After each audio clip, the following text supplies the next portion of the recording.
our next story, which also happens to be our final story. Now, the tax reform bills that have attracted debates appears to be gaining acceptance nationwide. President Bola Tinubu has commended the Nigerian Governors Forum (NGF), the Northern Governors Forum, and other groups for the unanimous endorsement of the 4 bills currently under consideration by the National Assembly. The President urged the National Assembly to expedite the legislative process for the crucial bills so as to enable the country begin to reap the benefits of the reforms. All right, Asuka, I'll start with you. When you heard the governor's position and making a U-turn on the tax reform bills, how did you receive it as a journalist? How did you receive it? Well, first, first thing that came to mind was, okay, now, reasoning has prevailed. Oh, okay. That's the first thing. Because initially they were against it for some reasons, maybe because they've not read the bill. And I still think maybe most of them have not read the bill. But the fact that they've agreed that we need a reform to reform the tax bill, to have a tax bill reform, makes a lot of sense. At least we have made one step. So every other thing that will come off afterwards, will be left for the National Assembly. Okay. They also make some recommendations, and those recommendations is where I'm also, I would not really want to, I am not in agreement with them, okay. Because it's like what we presently have, they just flipped it a bit. That is what they did, just to flip. That is what they did. So even though the Taiwan Idili committee said that they don't have any issues with of course, no, because they know that there will still be consultations. If you go to the National Assembly, there will still be some agreement. Okay. Consultations and all that. So they have to take it, because initially the governors never wanted to sit with the committee. Yeah, exactly. But they sat with them now. So that is why I'm saying that is the first step. Now they've agreed. Okay. So now there will be some consultation, there will be some agreement, disagreement, there will be some things they want to remove and all that. They've made some recommendations, okay. And that is where the National Assembly will now look at it. Will now look at it. But can we say that now that the governors have taken a stand on the tax, can we say that the debate on the matter has been put to rest? Yes, to some extent. But you see, when you want to make reforms, when you want to make change, naturally, people want to resist it. It's a natural thing. Okay. For people who want to resist it. They prefer what they are used to, unlike what you are proposing. But in this case, I want to commend the president. The person that we should commend in this is the president. Why? Because in the first place, he brought in Oedele somebody who is well respected in the tax industry, tax environment, as somebody who is an egghead who is very brilliant. He put a committee together to say, look, I want you to give me this, and I gave them the necessary support. They came up with these reforms, and expectedly, it was resisted by everybody, northern governors, southern governors, everybody didn't want it, especially northern governors. They resisted it. And it looked as if the bill is not going to go anywhere. But the president insists that, look, forget about whether this bill has come to stay. What we should be discussing is your own input into it. Whatever you don't agree with, tell us. Let all of us sit down, reason, and do, but that we won't do this bill, forget it. Yeah. So that is leadership. Because as a good leader, you must know what you want. You must know what you want to achieve. And you must not allow distractions to stop you from achieving that. Now that we've gotten to the point that everybody has agreed that we should have those bills, because like I said, the Oyedele committee, they know what they are doing. So what they need to do now is to make their own input so that at the end of the day, we will have the tax reforms that everybody will be proud of. All right, BKO, the governor's taking a decision, on the tax reform bill. How did you receive this information, BKO? Maybe because all along I was confident that a breakthrough was near. So it didn't really come to me as a surprise. I knew the steps being taken at the level of National Assembly. I knew that the House of Reps Speaker and his team had done a lot of consultation. They had met with the governors, and they were in agreement on a number of issues. So I was confident, and if you recall, the last time we discussed this matter, I said that very soon the matter will be resolved, because I was following the negotiations and all. And look, just as I said, the fact that a bill had passed second reading does not mean that, it was the end. It's just a shame that some people tried to ethnicize the issue. That's the only regret that I have. But I'm happy that even some of the governors admitted that some of their criticisms were hasty, that they felt this was against the North. No. No president, what his name, would come up with a law meant to pauperize people of a particular segment of the country. It makes absolutely no sense. Now, the governors, I'm in agreement with the governors that we don't need to increase value-added tax, because one of the issues that came up was the plan to increase value, value-added tax. Yes, VAT incrementally from 7.5 to 15% over a period of time. So, but now the governors have said, let us not increase VAT at all. And Oyedele has already told us that they are not going to oppose that. They also said, okay, the issue of distribution of revenue from VAT, the desire to use the derivation formula was not what many people liked at the time, because Section 146 of the tax of the tax bill had actually provided for gradual increase in the VAT rate from 7.5 to 10% in 2025, 12.5% in 2026, and further increment in 2026 until it reaches 15%. The governors have said no. Now, governors have said, okay, let's have 30% based on equity, 30% in derivation, 20% based on population to ease equitable distribution of resources. So I agree with that. I do not think that at this time that we need to increase VAT. So 60% of VAT revenue will now be based on states. Okay, 60% VAT revenue based on derivation, meaning that some states will receive funds proportional to the VAT generated from their territories. Okay. The governors did not like that. Many people did not like that. So, but now we have seen an adjustment to that, meaning that 30% will be based on equality, 30% on derivation, as against 60% that that the bill actually sought to implement. So I'm happy that we are getting somewhere. Yes. And I believe that at the end of the day, everyone will be happy. Okay. And we'll have a new body of tax laws. All right, then. Joining us for more discussion on this issue is the Executive Director of the Center for the Promotion of Public Enterprise, Muda Yusuf. Muda Yusuf, thank you so much for joining us on Journalist Hangout. Thank you very much. Okay. Thank you for having me. All right, then. So let's quickly go into the matter. The governor's taking a stand on the tax reform bill. Can we say that the debate on the tax reform has been put to bed? No, certainly not. Certainly not. But what we can say is that a major obstacle or a major hurdle to the tax reform bill has been crossed.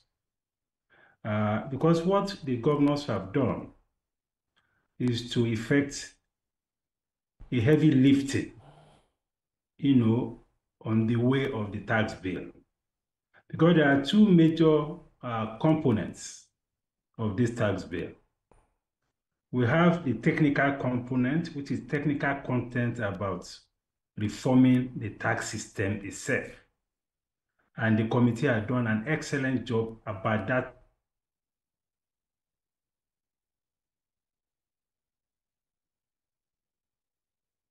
Madam Yusuf, are you still with us? Of reforming and how to optimize revenue, but there is also the political aspect of it, which required a major political consensus. The political aspect of it has to do with the allocation of revenue, of VAT revenue. That is not strictly a tax reform issue. It's a revenue allocation issue. And typically, revenue allocation issues are politically very sensitive issues, which required major political consensus. And that is where the major problem was. So the intervention of the governors, I think, has helped to cross that major hurdle of ensuring political consensus around the issue of the VAT revenue allocation, and even around the issues of third fund and all of that. So now that that has been done, I mean, we expect that going forward, whatever is required of the tax bill will not be as contentious as the issue of the VAT revenue allocation. So I think it's a major progress that has been made, and I think we should commend both the governor, the tax committee, the reform committee, and even the president, because it was something that requires the shifting of ground, compromise on both sides, and that is what is needed in a political environment because of the political content and the political implications of some of the provisions of those bills. So we must commend the progress that has been made by the Governors Forum on this. Of course, there are other issues around the third fund, which the governors also alluded to, because the bill proposed a progressive phasing out of third fund, and of course, even ASU had kicked against that, given the impact of third fund on the infrastructure development in our tertiary institutions, and of course, the NLC too have their own issues. Investors in the free trade zone also have their own issues, and even the private sector, because the original proposal by the Tax Reform Committee was that we should see a gradual reduction in company income tax. Now, with this revised position, that reduction has been jettisoned by the governors, which is not favorable to the private sector. So these are the residual conversations that we'll still have, when the hearing resumes at the National Assembly. So there are still a few issues to be tackled, but the biggest of the hurdles have been crossed. Sir, what's your position concerning the percentage proposed by the governors in terms of VAT?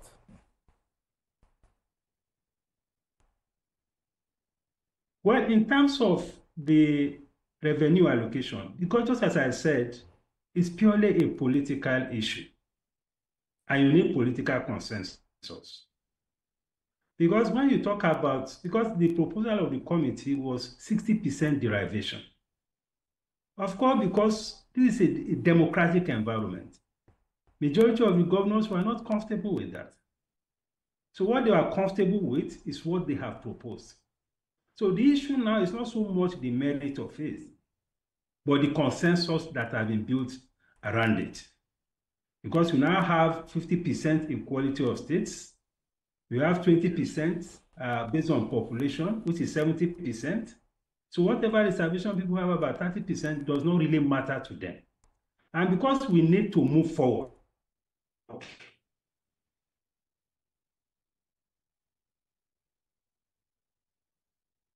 Hello, Madam Yusuf, are you still with us?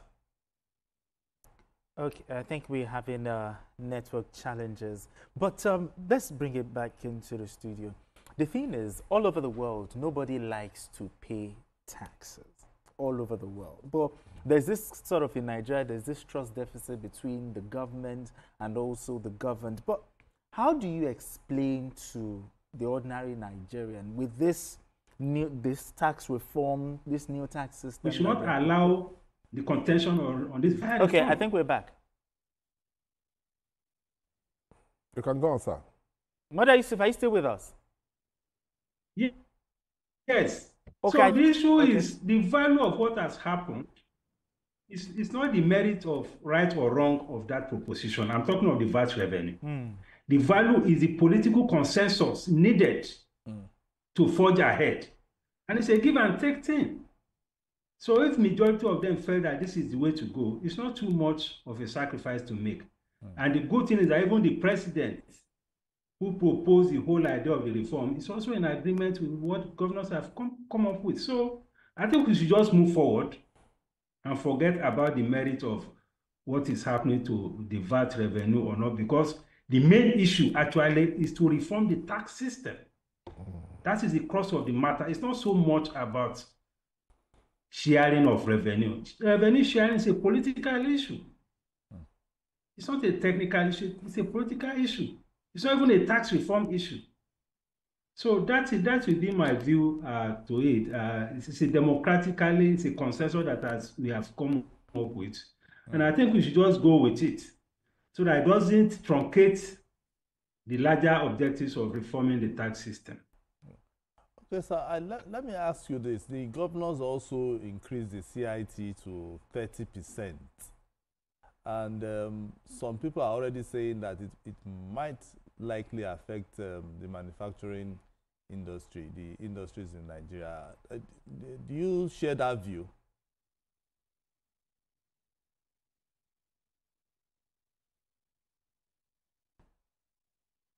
Okay, I think we're having network challenges, with Muda Yusuf. But back to the question I was trying to ask you, that all over the world, most people don't like to pay taxes. But now with this tax reform and this tax system that we are proposing, that the Tawidil is proposing, how do you explain to the ordinary Nigerians that it is beneficial to pay their taxes? I think they know. They know that they know. The problem, we're looking at the trust deficit. No. The problem that we have is that we don't really have a proper tax regime in place. That is what the reform is supposed to do. Okay. To put infrastructure things that are lasting, technical things that are lasting. There are different taxes, every different states pulling in different direction. There are multiple taxation everywhere. Yes. So there is need to streamline things and put a policy framework that everybody can work from. That is what I think the committee is supposed to do. And they've done exceedingly well as regards to that. But to pay tax, people know that they're supposed to pay tax. They know. They may try to avoid it. Like you said, nobody wants to. If you know that, if you can game the system, you will want to do that. But everybody knows the importance of paying tax. They've been doing that for a long time. In the old Western region, it was anchored on cocoa process and taxation. Yes. If you know, at that time, that was why I did that initial stage at that time, when taxation was introduced and it was made compulsory that people must pay. Initially, that was why our law was very unpopular at that initial stage, because people didn't realize that there are tax officers that used to go to farms to go and meet people to pay tax, and tax collectors and all that. So people are aware that they know the need for people to pay taxes. It's just that because, like I said, we don't have a proper framework. For example, when you look at most states, the informal sector is not properly captured. So they move around without paying. It is just recently that they've introduced officers to the market and then try to organize them and have a fixed amount that they will pay. But when you have a framework and you develop from there, you'll be able to bring more people into the tax net. That's what we need. People know that they are supposed to pay tax. It's just that a lot of people are outside that loop. And when you do it properly, be able to bring in more people into the tax net and be able to have more resources. Let's talk about acceptability, general acceptability, considering the controversy of the tax reform bill. What measures, in your opinion, can be taken to get a general acceptability on how to reform the tax system in Nigeria? No, once the tax, the framework has been, concluded, and then the president assents to it, everybody will now have that, idea and notion that I need to pay tax. And so that is where the National Orientation would National Orientation Agency, yes, okay. actually come in and say, okay, fine. If you pay tax, X, These Y, are the things Z, you benefit, okay, will be done for you. You understand? Because right now, people just feel that, well, if for instance there's no road, they'll say, they pay tax, they are not doing anything. But with this one now, people will now, you can even hold the government to account. Yes. You understand? Because you are paying tax. So you should be able to now tell government, I pay my tax. All right. So why are you not doing extra? All right, just hold your thoughts. I've been told that Muda Yusuf is back. Muda Yusuf, BKO wants to ask you a question, please. Yeah, I'm listening. BKO, over to you. Okay. I agree with you that the big decision that has been reached to have concession on the matter of distribution of revenue is political. Now, let's look at some of the other portions of the bill that people are not talking about, like the attempt to ensure that the poor do not actually pay. That there is fairness in that taxation environment, and the issue of double taxation across the states, which the telcos have always complained about. What is your own general attitude to the tax reform bills? No, the proposition in the tax reform bills are excellent. Because we are talking about archaic laws that have been there for decades. We are talking about the issue of bringing more people into the tax net. We are talking about leveraging technology. We have seen an example of that in Lagos State.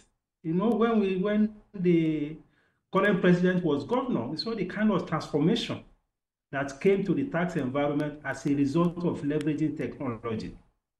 So these are the kind of things that we expect will come from this. The very excellent provisions.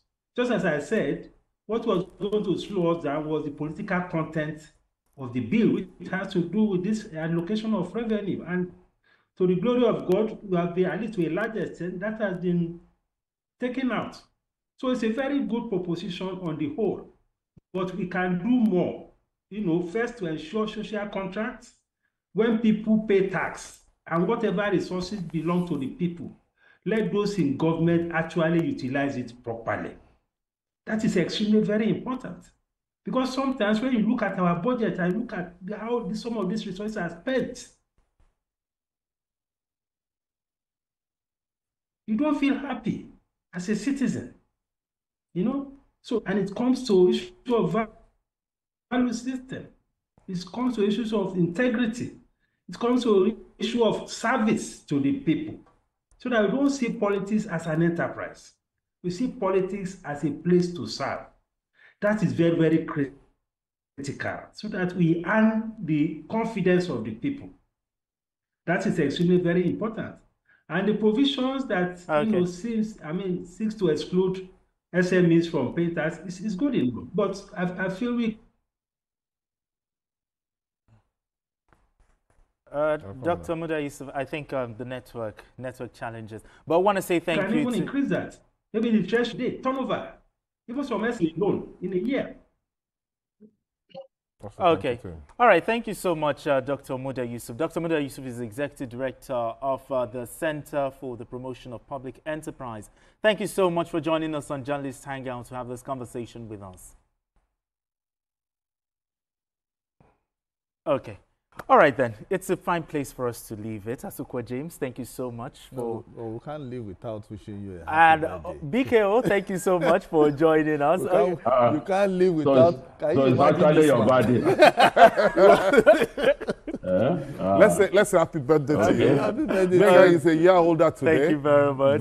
Very brilliant young man. Thank you so I much. wish you happy birthday. Thank you so Best much. wishes for peace, profound. Appreciate you. Appreciate you. So Appreciate you I as wish always. you all the best. Thank you very I much. wish you all the best. Thank you. The Lord will continue to shine upon you. His love will shine upon you. Thank you very much. BK, appreciate you as always. Thank you so much. Happy birthday, Ore Segun, Thank you very a much. friend of Segun. Appreciate We pray that you continue to see many years in good health. Amen. Amen. Thank you very much. And I also want to say thank you to the gentlemen in the back room, pressing the buttons accordingly for us to have a beautiful show. Thanks.